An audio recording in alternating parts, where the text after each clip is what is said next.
entrance. So I did week 2.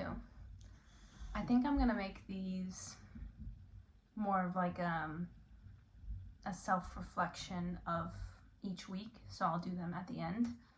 I am a little behind though. Well, yeah, I'm a little behind.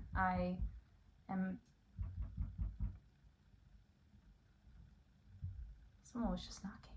Okay. Scatterbrain. Anyway, I am like 3 days in to week 3 now. It's Tuesday. So I start them all on Saturday. So Saturday, Sunday, Monday, Tuesday. I'm actually 4 days into week 3. Okay. Anyway, let's talk about week 2. If you're still with me. So week 2 was, honestly, it was difficult. Just personal wise, I was PMSing, so was feeling very sad. But Miss Julia actually talks about the fact that you're likely to be feeling a lot of doubts this week and a lot of skepticism. And now that I'm doing the morning pages, and every morning, I've only missed one, so that's pretty good. I missed one, and I'm at like now 16 days, I think. So it takes 21 days to form a habit, so I'm almost there. But yeah, that's actually pretty impressive for me to only miss one, because I'm so not a morning person. But I find doing the morning pages every morning really has just made me so much more present in my life, in my day-to-day life, which means I've been very present and uncomfortable with the things that I would like to change about my current life, and the stuff that is no longer working is just sticking out like a sore thumb to me. So that was making me feel very down and sad during week 2. I did create some art, so that's fun. I did a little painting. You can't read it because it's flipped, but it says, "A big heart is the way to go." It's a little off-center, but it was just fun. And yeah, oh, my light just went out. Anyway, week 2, a lot of doubts have been had, but that's okay. I think that's just a part of the progress. Julie had a lot of interesting things to say about week 2. I also realized that I was kind of doing week 1 wrong. I had not read all of the chapters that I needed to read before doing week 1, so I didn't realize there were all these activities to do. So week 2, I kind of had a lot of work. You don't have to do every single activity. She gives you like 10 or so, but I think I did about 4 from week 1 this past week, as well as 4 or 5 of week 2's. So I was writing. And it does feel like homework. I mean, it is homework, so part of me is just like a procrastinator and not wanting to do it, but I'm trying to force myself to do it anyway, because I know it's going to be helpful. And it has been. It's been interesting. But yeah, week 2, something I found most eye-opening, and maybe it was part of why I was feeling a little down, was she has this whole portion in week 2 about crazy makers, which is basically a person in your life who makes things crazy. They just have a lot of craziness going on in their life, and you just end up being swarmed up into it. Your time is now suddenly their time, and it's a way to hide from your creativity. It's something some of us do.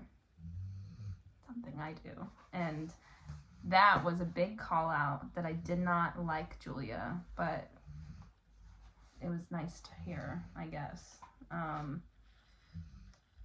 Basically, what she said towards the end, I want to read. If you are involved in a tortured tango with a crazy maker, stop dancing to his or her tune. Pick up a book on codependency. Okay. That was the slap.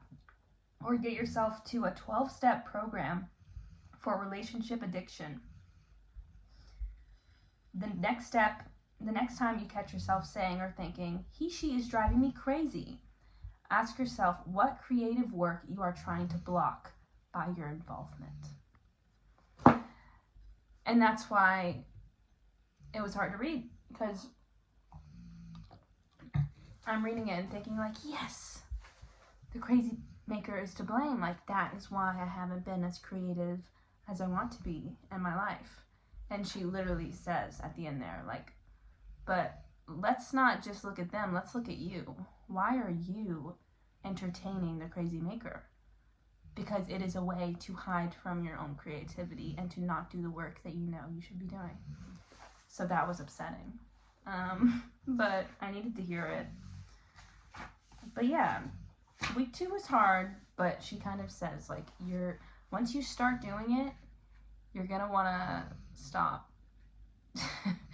And it's gonna bring up a lot of emotions that you have not dealt with or processed, and you might find yourself wanting to turn back. And I did feel like turning back, but I kept with it.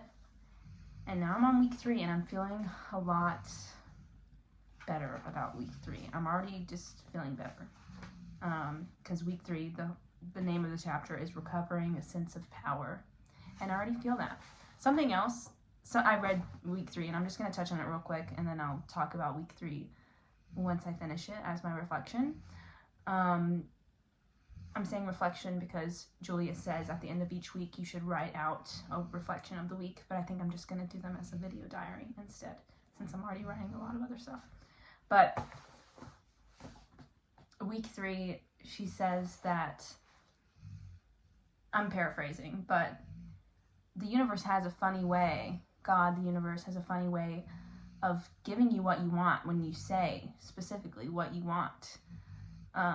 Like she mentions, like a film student, an aspiring filmmaker mentions wanting to make films, and then they find themselves sitting next to a film teacher at a dinner party who offers them a seat, the last seat in their class.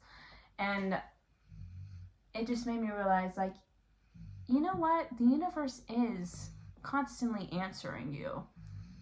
Even though it might not look exactly the way you envision the thing that you wanted to do, they are giving you opportunities to do the things that you say you want to do. So an opportunity came up in my life to direct a play, and I actually started doing that. So I went to the callbacks for that last night and got to put my little director hat on, and it was so much fun. And I already feel like I'm recovering my sense of power, like what she says in week 3. But that's a side note, and we'll talk more about it later. I'm excited for week 3. I'm going to keep up with my activities, and I'm not going to miss more pages. But if I do, I forgive myself. Okay, that's all. I'm making dinner, so talk to you later. I got that lamp today. That's all. Okay, bye.